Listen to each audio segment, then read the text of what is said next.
Você olha muito mais essa atitude do Trump um tiro no pé dele, ou você acredita que dali a gente vai conseguir ter um meio termo no jogo e a gente vai conseguir andar? Deixa eu falar uma coisa, Jefferson. O Donald Trump, empresário, já tentou até negócios com o Leonel Brizola no Rio de Janeiro na década de 80. Ou um vídeo que roda na internet, que o cara falando assim, eu posso ser de esquerda, de direita, tudo depende da minha motivação, o que eu quero lá no final. Sim, sim. Então, se você procurar, você vai ver. E detalhe, o Jacques Bossuet, pensador francês moderno, né?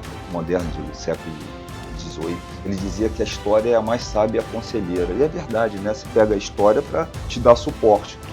O presidente Trump já foi do Partido Democrata também. Eu diria que são situações que são os surfistas, onde estão a boa onda, ele está lá surfando. E ele está vendo esse crescimento da China que preocupa todo mundo, né? Imagina um país, o maior país da América Latina, populacionalmente falando, em termos de economia, tem a China como o melhor parceiro lá do outro lado do planeta há muitos anos. Isso começa a preocupar. Antes você tinha uma hegemonia na Europa, já não tem mais. Antes você tinha uma hegemonia no continente africano, já não tem mais. Claro, uma potência como os Estados Unidos não pode cruzar os braços e aí ele tenta, da forma dele, ter medidas que nem sempre eu digo que são dignas de aplauso, mas é o modo dele, o modus operandi dele agir. Os reflexos de uma crise mundial pode ser sentida de diversas formas, afetando tanto a economia quanto toda a sociedade. Por essa razão, o Jeff Podcast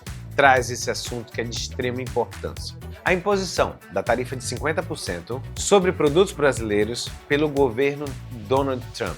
Os impactos dessa tarifa podem ser grandes para a nossa indústria e podem trazer muitos prejuízos para a nossa economia, mas para a sua casa aí também.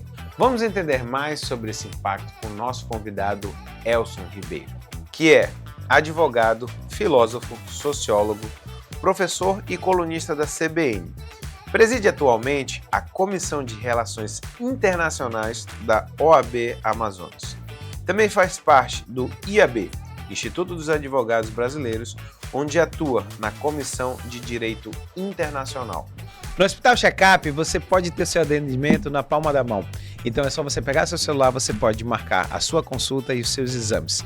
Além do atendimento humanizado de toda a equipe quando você chegar no hospital. Se você está pensando em fazer uma viagem internacional, Graco Viagens é a melhor opção. Você conversa com ele para saber se toda a documentação para você entrar no país, se você precisa de algo a mais. Então, sabe aquelas coisas pequenas que você fica preocupado e pode atrapalhar as suas férias?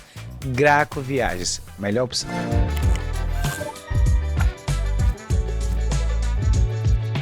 Elson, infelizmente nós estamos vivendo em tempos difíceis.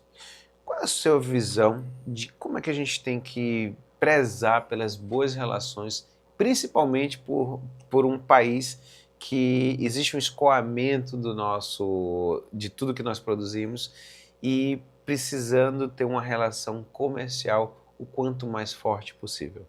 Jefferson, eu gosto do Lulu Santos, eu vejo a vida melhor no futuro, eu não sou pessimista de raiz, né? Então, eu acredito que os Estados Unidos sempre foram um excelente parceiro brasileiro. Eu tive a honra de conversar com o embaixador estadunidense ano passado e fazer parte da comitiva que recebeu o presidente Biden, quando veio pela primeira vez um presidente veio ao Amazonas, eu tive a honra de acompanhá-lo. São mais de 200 anos de relações diplomáticas. Os Estados Unidos foram um dos primeiros países a reconhecer a independência brasileira, lá em 1822.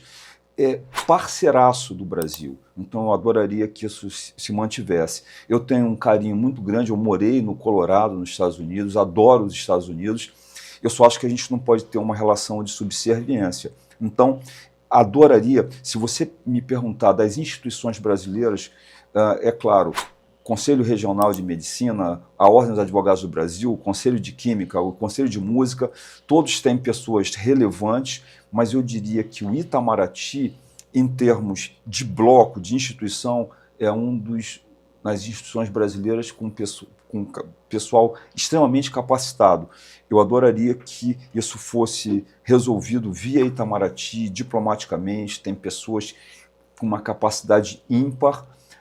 eu queria que o Itamaraty fosse protagonista nesse primeiro imbróglio aí envolvendo o presidente Trump com o Brasil. Quando a gente vai observar, desde que o Trump assumiu, ele veio... E a estratégia está no livro dele. Ele já escreveu as estratégias que ele usa. Onde ele bate muito de frente, joga um tarifaço lá em cima, para depois no final ele faz algo menor, onde a pessoa estava esperando uma coisa tão ruim que de repente quando você coloca ali algo menor, a pessoa fala, opa, não vai ser aquilo tudo. Você, na sua visão, você observa que realmente é algo que ele está trazendo um impacto muito grande para diminuir, ou não? Temos que realmente nos preocupar, temos que nos preparar, porque o que vem ali de frente realmente possa ser bem do tamanho do que ele está nos mostrando. Jefferson, na primeira eleição do presidente Trump, eu lembro que a máxima dele foi até copiada, se a gente for notar, era America First. Quando você coloca isso, América em primeiro lugar, eu lembro que até diplomatas e pesquisadores, analistas da Alemanha, da França, da União Europeia diziam, tudo bem, America First, German Second, England Second, não tem problema, mas o presidente Trump nunca foi muito favorável ao multilateralismo. Ele sempre defendeu aquela ideia do mano a mano, Estados Unidos e Brasil, Estados Unidos e Bélgica, Estados Unidos e Holanda, não Estados Unidos e bloco. Se você pegar o NAFTA, né, North American Free Trade Association, que juntava Canadá, México, Estados Unidos, foi enfraquecido. Se falava de ALCA, hoje nem ouve mais falar de ALCA. Então, o presidente Trump nunca foi favorável ao multilateralismo. O ex-presidente Bolsonaro ensaiou algo nesse tipo, só que não dá para comparar a hegemonia dos Estados Unidos, a força dos Estados Unidos mundialmente, com a que o Brasil tem. Isso é uma realidade, né? E aí, eu penso que ele ainda está com essa ideia do mano a mano, os Estados Unidos em primeiro, e vamos ver quem... E quem não concorda muito com ele, de forma, às vezes, unilateral, sem muitos estudos em cima daquele assunto, ele apresenta aquele tabelão que ele apresentou, taxando 20 aqui, 10 ali, 5 ali. Qual é a lógica? Qual foi o diálogo existente, né? Isso não se faz... As relações econômicas entre estados, ela não se dá assim, eu vou acordar e vou te cobrar tanto. Isso são negociações que são feitas, que transcendem muitas vezes ao poder do Estado, são empresas que negociam e tal. Então, eu tenho preocupação sim, eu acho que ele levou para um lado muito pessoal, né? E eu não consigo ver ele chegar e dizer assim... presidente Macron, se a justiça francesa não decidir dessa forma, eu vou te taxar. Eu acho que ele não faria isso. Eu não consigo ele ver Justin Trudeau lá do Canadá. Se a justiça canadense não fizer isso, eu corto contigo. Não, com o Brasil, eu acho que... eu não digo que o nosso momento democrático é o ápice da democracia, mas, Jefferson, eu vejo a democracia como algo a ser refeita de forma contínua, né? Acredito que o momento atual brasileiro, é por isso que eu brinquei com o Lulu Santos, é melhor do que quando eu nasci, em 63, né? E eu acho que é bem melhor do que na época do General Médici. Eu digo, a democracia brasileira, não digo que é o ápice da democracia. E o presidente Trump, eu acho que ele não está considerando isso. Né? Eu não sei, não lembro mais de quem é que falou essa frase, mas a gente sabe que existe uma frase que eu acho maravilhosa que fala que é no caminhar, no andar que as melancias da carruagem, que as melancias se assentam, acomodam, né? E se acomodam. Tendo uma visão, você já me falou que assim, não tem uma lógica do porquê ele vai taxar a porcentagem, isso aí a gente já sabe. Sim. A gente sabe que ele é presidente do México, toda vez ele faz aquilo daquele estardalhaço e ela vai ali no cantinho falar ali no pé do ouvido com ele, conversa e vai ajeitando. Você acha que simplesmente nós botarmos barreiras e não conversarmos e tentar uma quebra de braço, você entende que esse é o melhor caminho ou você acha que de repente a gente tratar mais ou menos como o México faz, que aí ali pé do ouvido, tá, tudo bem, desliga os holofotes, senta aqui e vamos conversar de novo. Como é que você vê uma possível melhora nessa resposta? Então, o que eu penso? Se você for querer tomar um caminho de um arrobo nacionalista, aí você vai para o toma lá da cá. Eu não acho que seja interessante, né? Os Estados Unidos é o terceiro parceiro econômico brasileiro, ele fica atrás da China e da União Europeia, em termos de país seria o segundo, né? Eu acho que a gente não pode jogar isso na latrina. Penso que tem que ter negociações. Existe uma reprimenda nas relações internacionais chamada retorção. É uma espécie de lei de talião. Você exige visto, eu vou exigir o visto. Você aumenta o imposto, eu vou aumentar o imposto. Eu penso que a lei de talião ela foi importante num determinado momento. A elevação cultural, a elevação humanista do universo, do globo, já diz que não é porque você chuta a minha canela que eu vou ter que chutar a tua. Eu não vejo dessa forma, né? Só que, às vezes, isso vende, isso gera, tá vendo como eu sou o bambambam, aquele arrobo nacionalista, né? Eu acredito que a gente tem que responder com muito estudo, com muito diálogo, e não vai ser, eu vou fazer igual o que você está fazendo, viu, Trump? Vou dar um exemplo prático. Após o 11 de setembro, os Estados Unidos reforçou a segurança para ingressar lá. E aí todo mundo que vai para os Estados Unidos, você que foi aos Estados Unidos, você toca lá piano, né?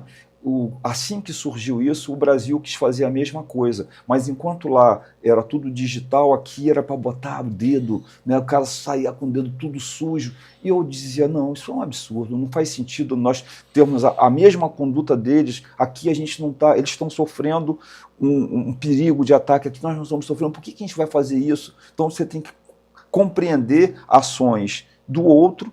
Necessariamente tu não tem que fazer o mesmo. O meu filho foi estudar na Costa Rica e eu, muito preocupado com visto de estudante, conversei com o cônsul da Costa Rica, ele falou, não, deixa ele ir com visto de turista mesmo, a gente não vai se preocupar com isso.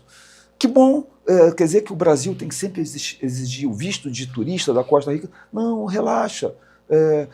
Um outro exemplo, o ex-presidente Bolsonaro isentou de vistos para turismo, o Japão, os Estados Unidos e alguns outros países. Será que a gente tem que ter a reciprocidade? Eu acho que não, deixa assim, deixa eles virem sem visto.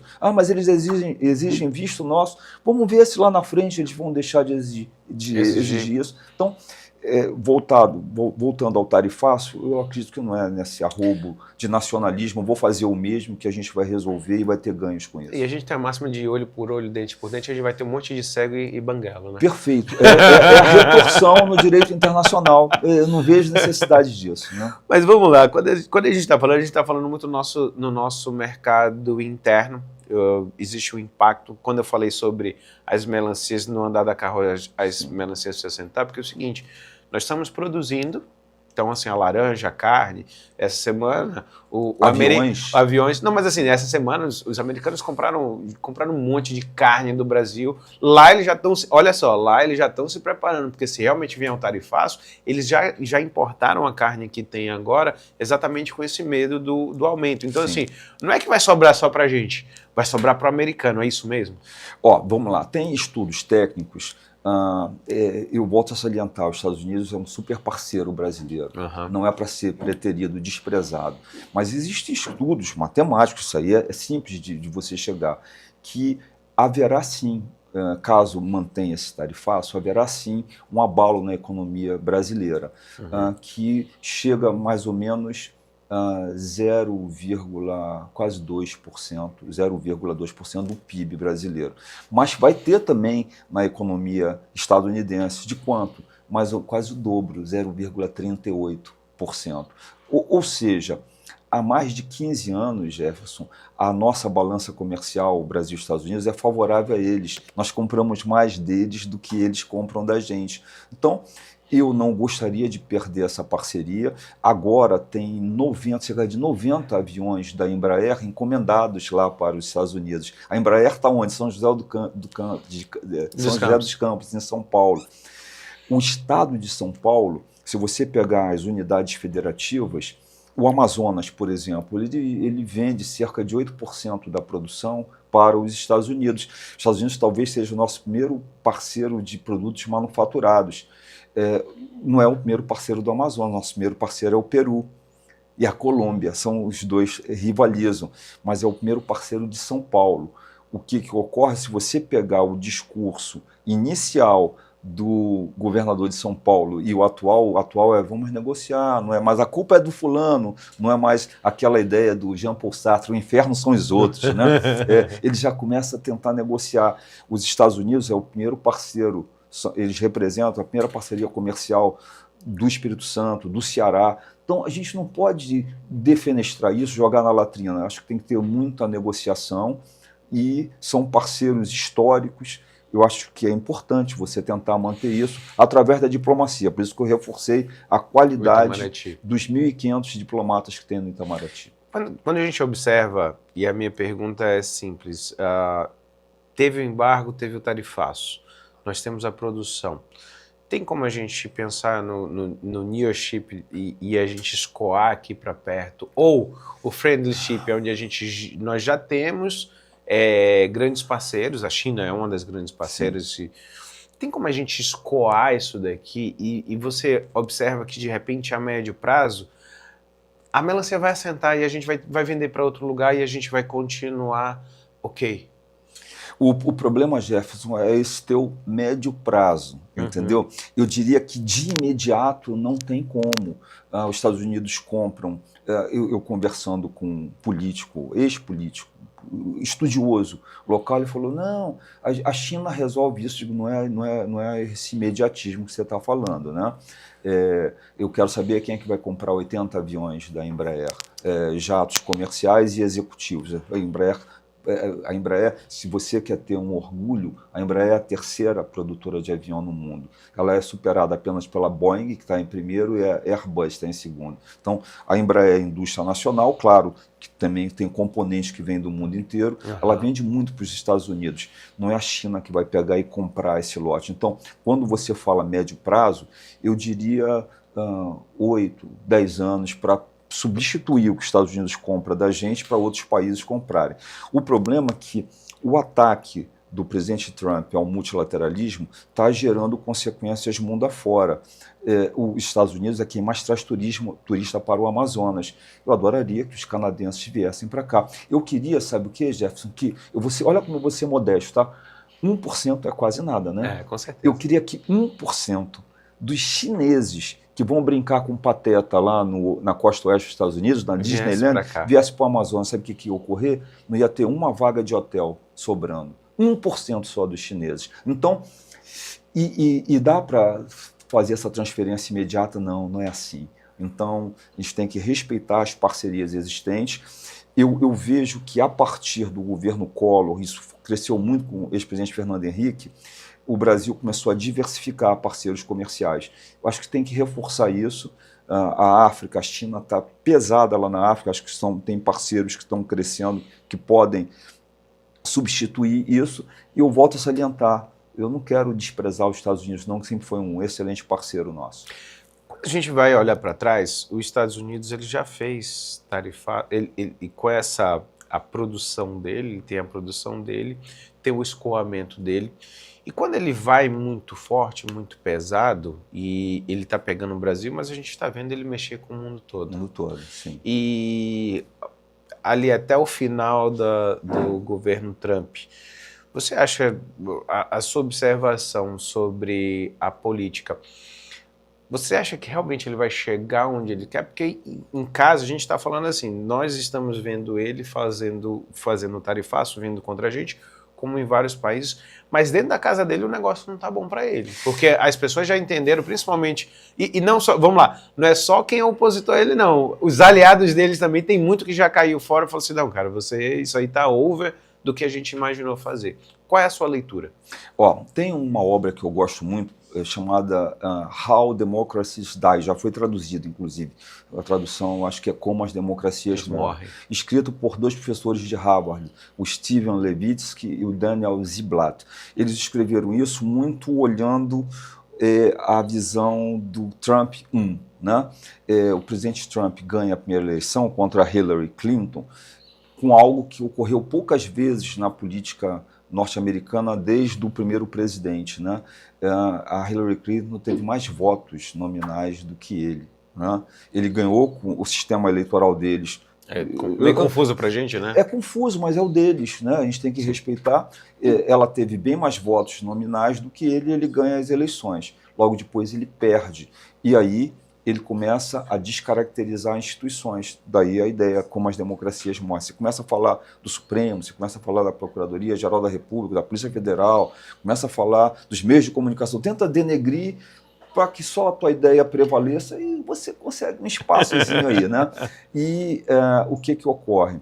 Eu noto que internamente está longe dele ter... se você pegar, o pessoal falou, o presidente Trump ganhou de lavada. Não ganhou de lavada, não. Se você pegar os votos que ele teve agora contra Kamala Harris, é um pouquinho a mais do que os votos que ele teve contra a Hillary Clinton, e bem menos do que o presidente Biden quando ganhou dele, né? Então, você vê que internamente o pessoal está bem dividido.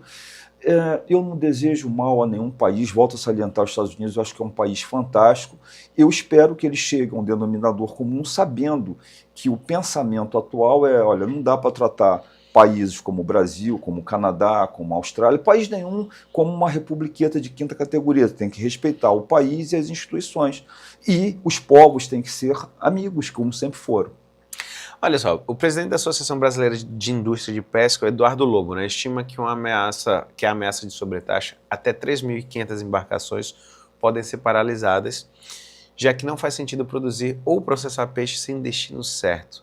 Isso pode aumentar consideravelmente o índice de desemprego, assim, já a curto prazo, agora em agosto, setembro?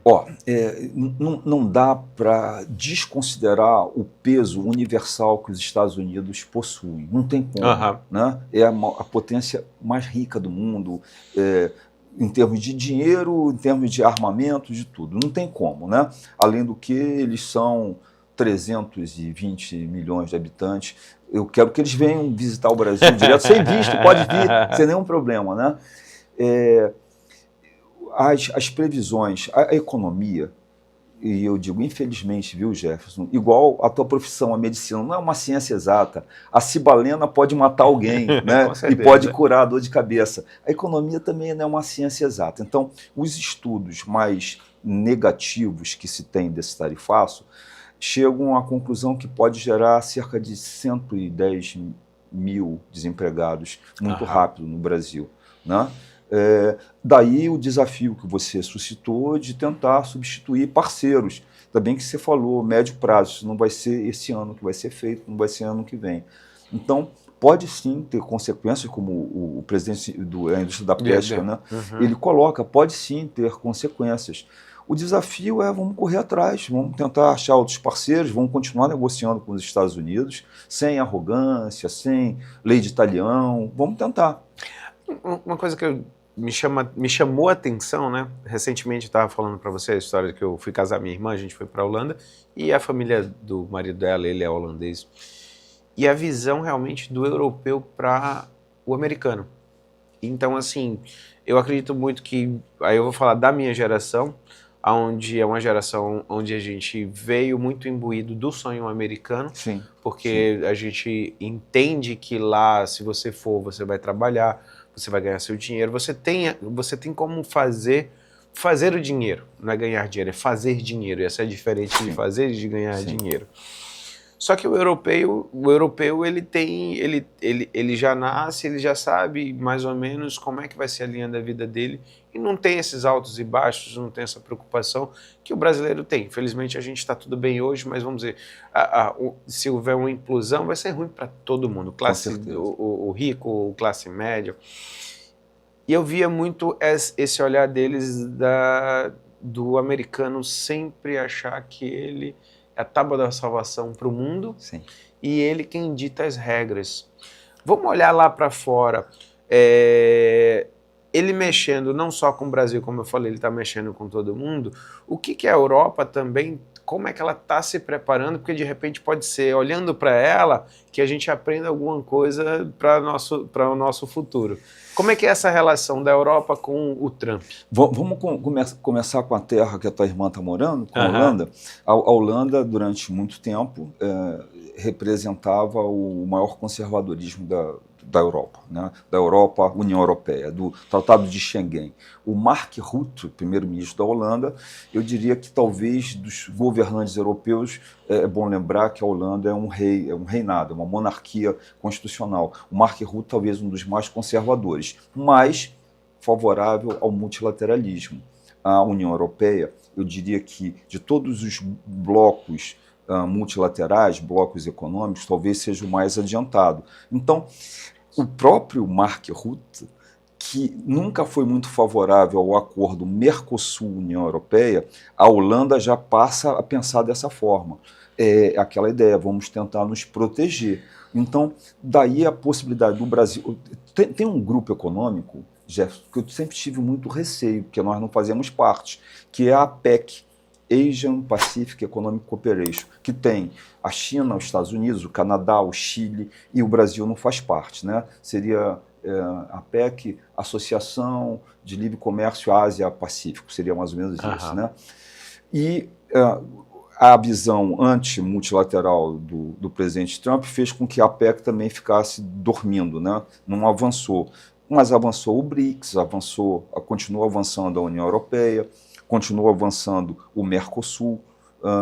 E aí eu acho que essa visão multilateral de pegar blocos e negociar entre si é uma visão que eu não sou o primeiro, não. Eu tô me associando, eu estou naquela ideia de um por todos, todos por um. Eu acredito muito nisso. Eu sou favorável ao multilateralismo e eu acredito que é um dos caminhos que o Brasil tem que tomar, que outros países estão tomando também.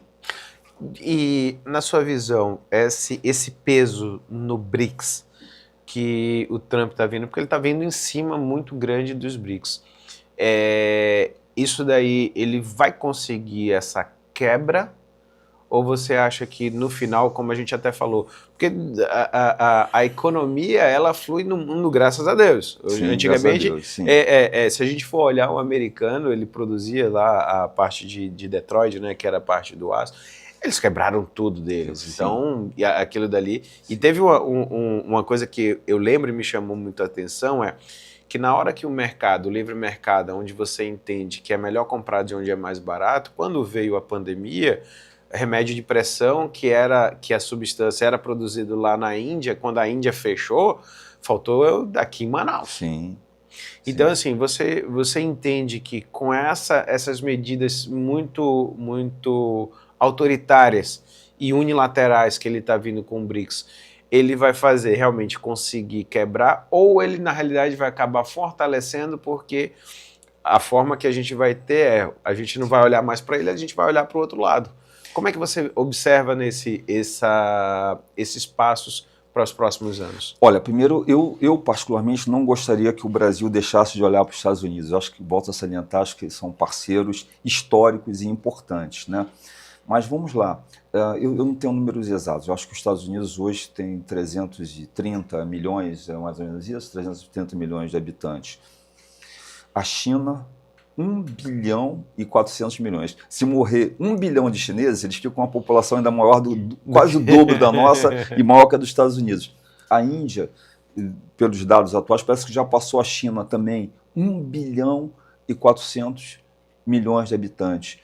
Poxa, você fazer parcerias privilegiadas com um terço, aí praticamente, o planeta Terra tem 8 bilhões de habitantes, né? Você não pode dispensar. Por isso que eu falei, eu queria que 1% só dos chineses que vão para os Estados Unidos. Não estou pedindo nem muito, né? Não é o que mora lá, é o que só vem para os Estados Unidos. Vem visitar o Amazonas. Então, eu acho que o Charles de Gaulle, que foi um político de uma visão importante para a época, lá na França, ele dizia, cuidado, isso lá... Pós-guerra, tá? Ele dizia, cuidado com a China, é um dragão adormecido. Se despertar, vai causar impactos. A China está despertando, crescimento dela imenso. A China, a maior parceira comercial do Brasil já há muitos anos. A China está investindo, como diz o Caboclo, com força na África, né? Os 55 países africanos estão tendo acordos. Isso, é claro, preocupa os Estados Unidos. E imagina, a China se junta com a Índia, vizinhos, e com gente saindo pelo ladrão, né?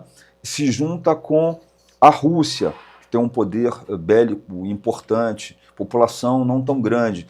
E aí chama o Brasil, chama a Arábia Saudita, que sempre foi parceiro de primeira linha dos Estados Unidos, chama a África do Sul, olha lá o tentáculo no continente africano. Isso preocupa, eu não consigo ver o BRICS dar passos, muitos passos para trás, não, acho que é daqui para frente.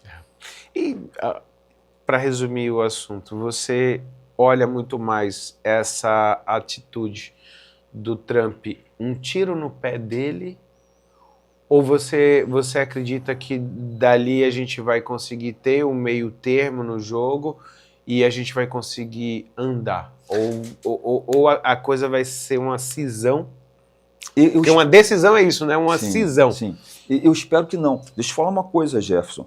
O Donald Trump, empresário, já tentou até negócios com o Leonel Brizola no Rio de Janeiro na década de 80. Tá? Já sim.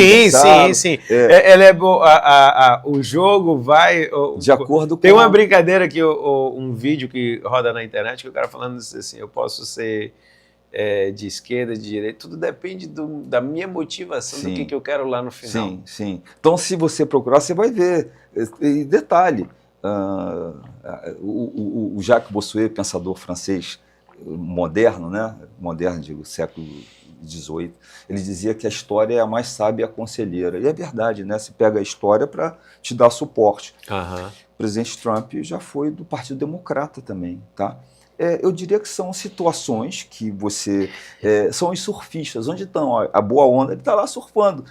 E ele está vendo esse crescimento da China que preocupa todo mundo, né? Imagina um país, o maior país da América Latina, populacionalmente falando, em termos de economia, tem a China como o melhor parceiro lá do outro lado do planeta há muitos anos. Isso começa a preocupar. Antes você tinha uma hegemonia na Europa, já não tem mais. Antes você tinha uma hegemonia no continente africano, já não tem mais. Claro, uma potência como os Estados Unidos não pode cruzar os braços e aí ele tenta, da forma dele, ter medidas que nem sempre eu digo que são dignas de aplauso, mas é o modo dele, o modus operandi dele agir. Tomás, se você gostou do Jeff Podcast, você mande para seus amigos, mande para as pessoas que estão ali muito preocupadas. A minha tentativa de trazer, a gente está até gravando mais rápido aqui, porque é muito factual, mas espero que vocês tenham entendido um pouco sobre a situação, espero que tenha dado algum acalento no seu coração, ou, de repente, a visão de cada um que assiste, pode ser que a coisa não seja tão legal e você está preparado para o pior. Então, um grande abraço e até o próximo Jeff Podcast.